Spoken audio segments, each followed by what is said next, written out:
Welcome back to Living Local. November is National Family Caregivers Month. It's a time we recognize the many caregivers that make personal sacrifices in order to support their loved ones daily. And today, more specifically, we focus on parents taking care of their aging parents dealing with Alzheimer's and other forms of dementia. And joining us today in studio is Megan Peterson, Senior Program Manager at the Alzheimer's Association, Iowa Chapter. Thank you so much, Megan, for coming in. Thanks for having me. Okay, so why is it important that we highlight family caregivers in the month of November?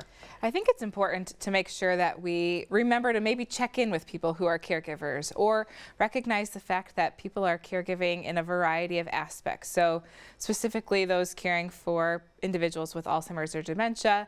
As you talked about parents, they might be caring for an aging parent while also caring for children at home. Yeah. And really just highlighting the challenges that happen to anyone who's caring for an individual with Alzheimer's or dementia, because that disease doesn't just affect that person with a diagnosis. There's so many individuals that are helping provide care. I know we often forget about that. What are some of the challenges Alzheimer's and dementia caregivers face? There's so many, I know. There are so many, but a couple to highlight is, like we mentioned, those sandwich generation caregivers. So maybe the individual is caring for that aging parent, caring for children at home. The amount of time that caregivers often care for individuals living with the disease can be longer. So on average, an individual lives about 4 to 8 years, but sometimes can be up to 20 or more. I mean, so the journey is a long journey with consistent changes, because there's currently no way to treat, prevent, or cure Alzheimer's or related dementia. So we know that the progression is going to happen, changes in the caregiving journey are going to happen, and the increase in need of care is also going to occur. Yeah, because I feel like for caregivers, once they kind of get the hang of things, then with Alzheimer's patients, you know, there's different stages. And so it's just constantly changing, right? It is.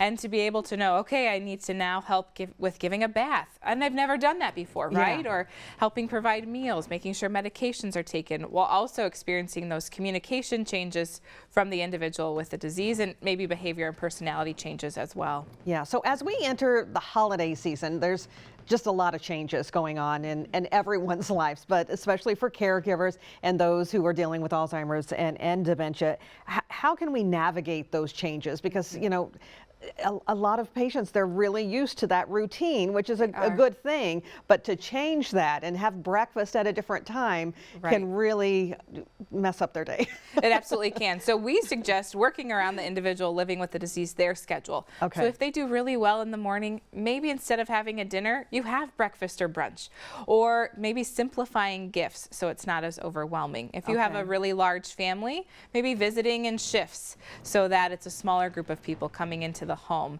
but trying to do things when that person is in a better mood, not taking them out of their routine if you can't. And then it's being able to work around them and their schedules and making sure that simplifying things is happening with gifts, with food.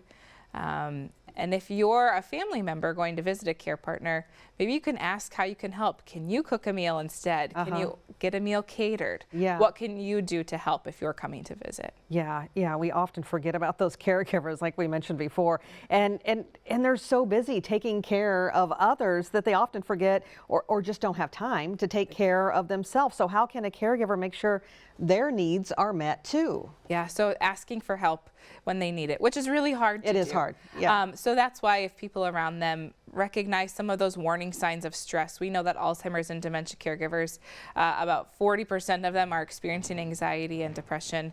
And that's a lot. That's a large number, and it's probably more than what we know of as well.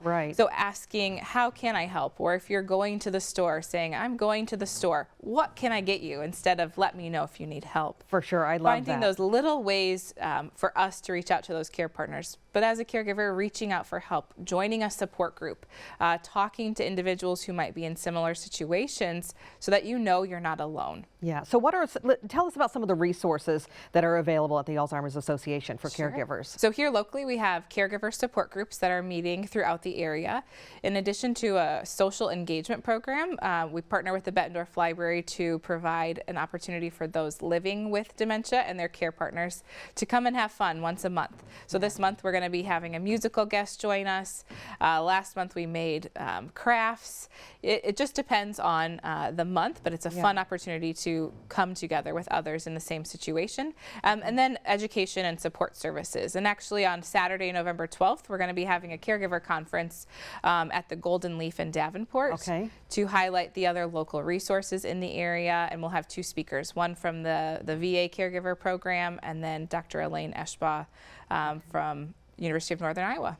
Excellent, excellent. Great resources available. Folks should definitely take advantage of that, and they can also find more information on your website as well. Megan, thank you so much for taking the time to talk to us and coming in today. Thank you. All right, for more information, again, you can visit alz.org/Iowa, and we'll also have all those details posted on ourquadcities.com.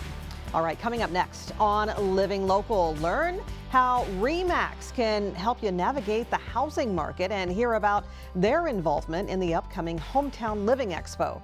That's all next on Living Local.